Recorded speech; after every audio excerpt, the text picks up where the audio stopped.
Love, Lies, and Murder by Elham Ghoreishi. In the midst of that sweltering summer afternoon in 1996, the small town in Michigan had been enveloped by an eerie stillness. The air hung heavy with a sense of foreboding, and the once idyllic neighborhood had transformed into a haunting tableau of tragedy and mystery. The anonymous woman's frantic call had set in motion a chain of events that would forever alter the lives of everyone involved. The police responded swiftly, their sirens wailing through the quiet streets, echoing the urgency of the situation. With each passing moment, the unknown woman's voice trembled more, and the dispatcher could sense the gravity of the situation. It was as though she could hear the torment echoing from the neighboring house. As the first patrol car pulled up to the scene, the officers rushed to the front door of Lisa's house. They entered cautiously, fully aware of the horrors that might await them. The atmosphere inside was suffused with an overpowering scent of iron and the eerie silence that often accompanies unspeakable violence. Lisa's lifeless form lay sprawled on the living room floor, surrounded by the remnants of her once charming home, now reduced to a macabre crime scene.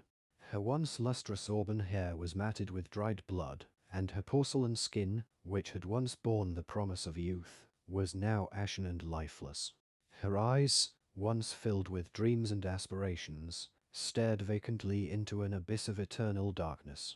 The brutality of the attack was undeniable. 3 distinct stab wounds marked her body, each one a manifestation of the killer's relentless fury. But it was the savage blow to her head that had shattered her skull, an act of cruelty that defied comprehension.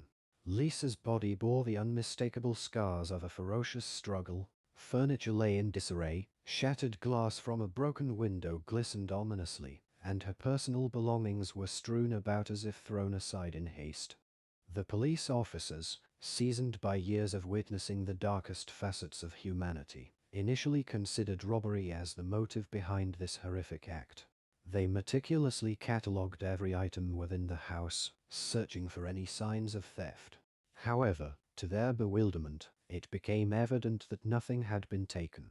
The assailant had not sought monetary gain. Instead, their malevolence seemed solely directed at Lisa herself. As the hours ticked by, the police began piecing together the puzzle of what had transpired. It was not a crime of opportunity but rather a calculated act of aggression driven by a 1. Deep-seated grudge. The perpetrator had unleashed a fury that defied reason, a hatred that had simmered in the shadows until it exploded into this gruesome act. Despite their tireless efforts, the police found themselves locked in a relentless pursuit of the elusive killer. The crime scene had yielded no fingerprints or definitive evidence to lead them to a suspect. Only a single, haunting clue remained: a solitary drop of blood, distinct from Lisa's, was discovered in the bathroom. The murderer, in a desperate attempt to cleanse themselves of the evidence, had left behind this chilling marker. Yet, this drop of blood bore an enigmatic secret. It did not match any known criminal records. It was as though the killer had emerged from the depths of obscurity, a shadowy figure with no prior interactions with the law. This revelation only deepened the mystery, leaving the investigators grappling with an unsettling truth. The murderer was a phantom, a perpetrator who had skillfully eluded capture until that fateful summer day. As the investigation into Lisa's murder unfolded, it cast a pall over the community. Fear and suspicion gnawed at the hearts of residents who had once felt safe in their quiet neighborhood. The police were faced with a daunting challenge: to unmask a ruthless killer who had meticulously covered their tracks and remained hidden in the shadows. The town held its collective breath, awaiting the moment when justice would finally pierce the darkness that had descended upon their lives. The police launched their investigation by canvassing the neighborhood, hoping to glean any insights or leads from the people living in the vicinity of Lisa's house. What perplexed them, however, was the unexpected compliance of the neighbors. None of them denied calling the police, and each one was willing to cooperate fully. What the police did not know was that none of the neighbors were aware that the woman who had called the police was a complete stranger. They were baffled by the reports of a murder they had no knowledge of. It was as though the entire neighborhood had been thrust into a surreal and disorienting situation. Determined to unravel this web of mystery, the police began their painstaking work. They traced the call made by the unknown woman, a vital piece of evidence in the puzzle. The call led them to a public telephone booth located 4 kilometers away from the crime scene. It was an unexpected twist in the investigation, leaving the officers even more bewildered. As they gathered around the phone booth, they couldn't help but feel a sense of unease. The mere idea that someone had gone to such lengths to report the crime from a distance raised unsettling questions. Who was this mysterious caller, and why had they chosen to remain anonymous? What compelled them to make the call, and how had they known about the murder before anyone else? The police found themselves trapped in a labyrinth of secrets and uncertainties, their investigation taking them further down a convoluted path. The town's once serene atmosphere had been shattered, replaced by an atmosphere of suspicion and fear. As they, too, grappled with the bizarre nature of the case, they were acutely aware that they were dealing with a crime that defied easy answers. The stage was set for an investigation that would demand every ounce of their skill, determination, and ingenuity. The truth behind Lisa's murder lay concealed within the shadows, waiting to be brought to light. And as they embarked on this harrowing journey, the police officers knew that they were not only seeking justice for Lisa but also confronting the enigma of an unknown caller who had set this chilling chain of events into motion. As the investigation into Lisa's murder deepened, her life began to take shape in the eyes of the police. She was not just a victim, she was a young woman who had achieved remarkable success. Lisa had graduated from Harvard University and had carved a niche for herself in the pharmaceutical industry. Her upbringing had been marked by respectability, coming from a family where her father was a respected doctor. Lisa was known to be driven and ambitious, inheriting her determination from her father. To outsiders, she appeared confident and self-assured, yet beneath that exterior lay a complexity that only those who knew her intimately could discern. Neighbors spoke of her recent engagement, a joyful event that had seemed to promise a bright future for Lisa. She and her fiancé, Ned, were seen as a happy and carefree couple, deeply in love and eager to embark on their life journey together. Their future held the promise of happiness and success. The police's attention naturally turned to Ned as a person of interest. He had, after all, been engaged to Lisa and was inevitably connected to her life. It was only a matter of time before he arrived at the scene, having been informed of the shocking news. The investigators approached Ned with a mix of caution and empathy, understanding the profound loss he had suffered. They questioned him about his whereabouts at the time of Lisa's murder, a standard procedure in any investigation. Ned's alibi was solid. All evidence pointed to him being at his workplace during the hours in question. Additionally, when they compared the blood sample found at the scene to Ned's DNA, it became abundantly clear that he was not the perpetrator. The genetic markers didn't match, absolving him from suspicion. The police recognized that Ned was as much a victim in this tragedy as Lisa, his world shattered by her brutal murder. As Ned grappled with the overwhelming grief of losing his beloved fiancée, he also found himself caught in the labyrinth of the investigation. He yearned for justice to be served, for the person responsible for Lisa's untimely demise to be brought to account. The police had to go back to square one, re-evaluating the evidence and searching for any overlooked clues that might lead them closer to the elusive killer. The mystery deepened, and the shadow of uncertainty continued to loom over the community. 3. As the police delved deeper into the investigation, their efforts yielded frustratingly few answers. The more they tried to piece together the puzzle of Lisa's murder, the more elusive the truth seemed to become. Each lead they pursued turned into a dead end, and the case grew colder with every passing day. Lisa's and Ned's parents, who had once held out hope for justice to be swift and decisive, began to grapple with a painful reality. The case showed no signs of being solved. Their disappointment deepened as the weeks turned into months, and the months into a year. A long, grueling year passed for those who loved Lisa. The seasons changed, But the shadow of her murder continued to hang over their lives, a constant reminder of the injustice that had befallen their family. The pain of her absence never faded, and the unanswered questions about her death continued to haunt them. Throughout that year, the police had not given up. They had tirelessly pursued leads, conducted interviews, and analyzed evidence in their quest for answers. But as each avenue led to a dead end, their frustration grew. The case had become a puzzle with missing pieces, a riddle that refused to be solved. The community, too, remained on edge, living with the knowledge that a killer still lurked among them, their identity a mystery. Fear and suspicion had cast a long shadow over the once tranquil town, and the need for closure weighed heavily on everyone's hearts. As the anniversary of Lisa's murder approached, the pain of her loss was palpable. It was a somber reminder that justice had not yet been served, and the dark cloud of uncertainty continued to hang over the town. 2 years had passed since the dark cloud of Lisa's murder had settled over the Michigan town, and the case had grown cold, with no apparent leads to pursue. But on a crisp autumn day, a new incident would send shockwaves through the community, rekindling memories of the unsolved murder. In a state of fear and desperation, a woman named Sarah placed a frantic call to the local police. Her voice trembled as she identified herself and detailed the horrifying scene she had encountered upon returning home. Sarah's husband, Ryan, had been brutally stabbed, and she believed him to be dead. The police, once again thrust into a grim situation, rushed to Sarah and Ryan's residence. Alongside them, an ambulance sped through the streets, racing against time to save a life.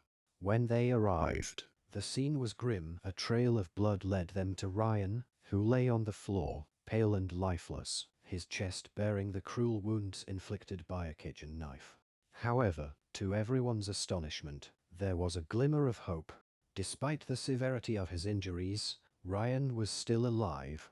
His shallow breaths and faint pulse were faint signs of life that defied the gruesome tableau around him.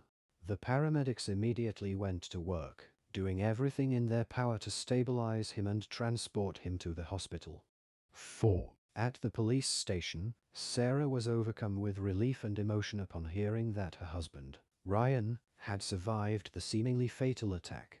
It was a startling turn of events, and the police were determined to piece together the circumstances surrounding this harrowing incident. The parallels between this new case and Lisa's murder were impossible to ignore. The method of attack, the brutality, and the use of a kitchen knife all echoed the earlier crime. The community's anxiety resurfaced as they grappled with the chilling possibility that a serial assailant might be at large.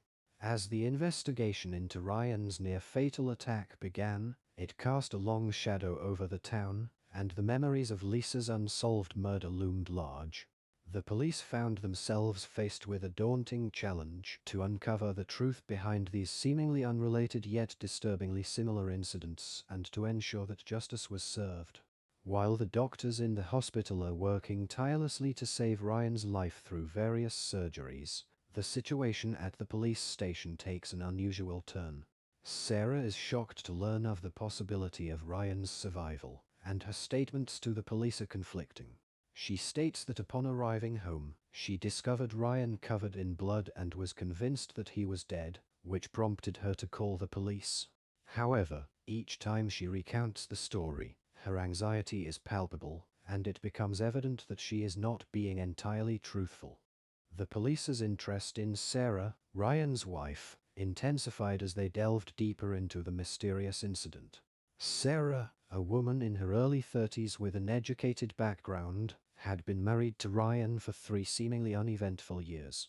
Superficially, they appeared to be a normal couple with no significant issues. As the investigation into Sarah's background unfolded, her records revealed no prior criminal history or questionable activities. However, the discovery of a familiar name in her cell phone sent shockwaves through the investigators, a name that was far from ordinary.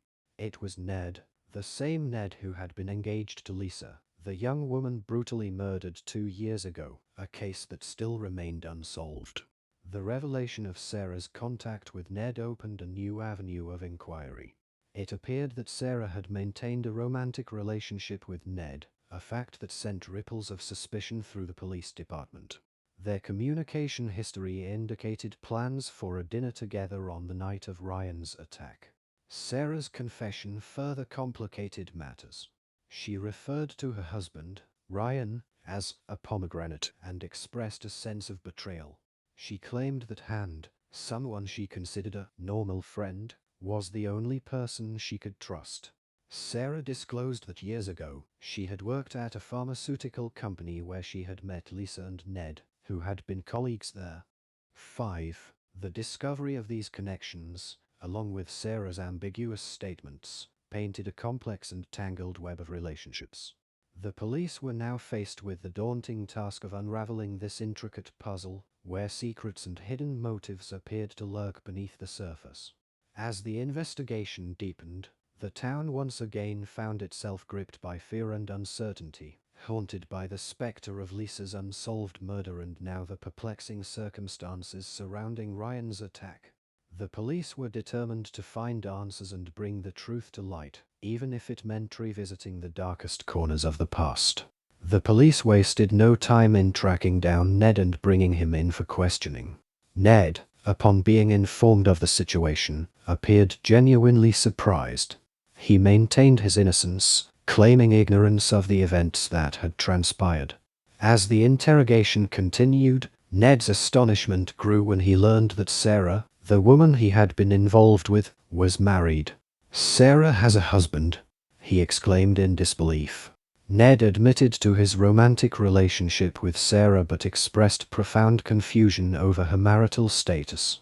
He recounted how, in recent months, he had spent numerous weekends at her house, believing that they shared a deeper connection. "How is it possible that she has a husband, and I was completely unaware?" he wondered aloud. The police now had two individuals, Sarah and Ned, both of whom seemed to be caught in a web of secrets, lies, and unexplained connections. The situation had become increasingly convoluted, leaving the investigators with more questions than answers.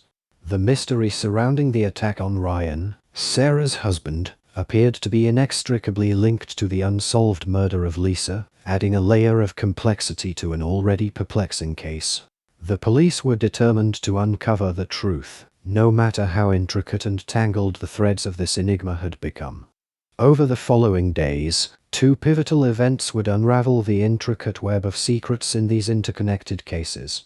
First, there was a remarkable turn of events as Ryan miraculously survived and regained consciousness. In a compelling twist, she began to share her harrowing account of the brutal stabbing incident.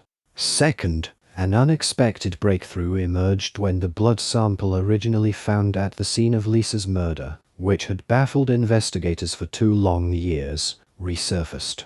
Astonishingly, the police were now able to match this elusive blood sample with Sarah's DNA, casting an ominous shadow over her involvement in the case. 6. The revelation of Sarah's complex past added another layer to the police's puzzle. It became clear that Sarah had once been involved in the pharmaceutical business alongside Lisa and Ned. However, the story took a dark turn when it became evident that Sarah had been harboring intense feelings for Ned, who had, in turn, fallen deeply in love with Lisa. This unrequited love left Sarah consumed by jealousy and obsession. She had made relentless attempts to win Ned's affection, but her efforts had been in vain. Sarah's desperation led her to marry Ryan, hoping to bury her feelings for Ned, but the haunting specter of her unrequited love refused to fade. Sarah's fixation took a disturbing turn when she purchased a night vision camera, allowing her to clandestinely observe Lisa and Ned whenever they spent time together. Her jealousy reached a fever pitch when she learned of Lisa's engagement to Ned, shattering her already fragile emotional state. Driven to madness by her jealousy, Sarah meticulously plotted the murder of Lisa. On a fateful noon, she visited Lisa's house under the guise of friendship. As Lisa kindly went to fetch her a drink, Sarah seized the opportunity, attacking her with a knife in a fit of homicidal rage. To ensure Lisa's demise, She struck her on the head with exercise dumbbells, leaving the young woman lifeless on the floor. As Sarah left the scene, her own hand bore the marks of the struggle. In a calculated move to divert suspicion, she retreated to the bathroom to wash away the evidence. In a desperate bid to mislead investigators, Sarah anonymously called the police from a public phone, falsely claiming to be a concerned neighbor who had witnessed a male assailant leaving the scene. This sinister ruse was intended to shift the focus away from her and onto an imaginary male perpetrator. Indeed, the story takes another sensational turn as Sarah, having removed her romantic rival, Lisa, from the equation, now embarks on a deceitful path to get closer to Ned under the pretense of jest and camaraderie. Sarah meticulously conceals the truth about her marriage to Ryan from Ned, ensuring that he remains unaware of her ongoing commitment to another man. She spins an elaborate web of deception, weaving a tapestry of lies so intricate that it becomes difficult to discern fact from fiction. To maintain the illusion of her single status to Ned, Sarah crafts a bold and audacious lie for her husband, Ryan. She invents the existence of a mysterious, mentally ill brother whose name remains a closely guarded secret. According to Sarah, her fictitious brother is emotionally fragile and unable to cope with her marriage. To prove this fabricated story, Sarah informs Ryan that her brother will occasionally visit their home on weekends. 7. Under the guise of caring for her sibling, Sarah manipulates Ryan into believing that he must vacate their house and stay in a motel during these weekends. Poor Ryan, unaware of the true nature of Sarah's intentions, dutifully complies, leaving their home vacant for his wife to spend time with her secret lover. The depth of deception and the intricacies of Sarah's charade are indeed mind-boggling, forming a story rife with intrigue, betrayal, and dark secrets that will continue to unfold in unexpected ways. As the days passed, Sarah's dark desires grew stronger, and she found herself consumed by the need to rid herself of Ryan. She hatched a chilling plan, one that mirrored the gruesome method she had used to eliminate Lisa. However, Ryan was a formidable obstacle, a larger and stronger man who proved challenging to attack. Sarah, ever calculating, identified a vulnerable moment during which she could carry out her sinister plan, a quiet afternoon nap on a plush mattress. Sarah bided her time, waiting for the opportune moment to strike. When that moment finally arrived, she wasted no time. She attacked Ryan, ending his life in a brutal fashion. The room bore witness to a gruesome scene, with Sarah herself becoming drenched in blood as she clung to her victim. Her macabre aim was to stage the murder to appear as if a grieving wife had tragically lost her husband and had been covered in his blood while attempting to console him. All of these horrors and heinous crimes, once the product of a jealous and deranged mind, were brought to life through Sarah's actions that defied reason and morality. The depths of her obsession and madness had driven her to commit unthinkable acts, forever altering the course of the lives she touched. The truth of these events, whether unbelievable or not, remained a testament to the terrifying power of jealousy and obsession, reminding all who encountered this story of the darkness that could lurk within the human soul. The end. Elham Ghoreishi,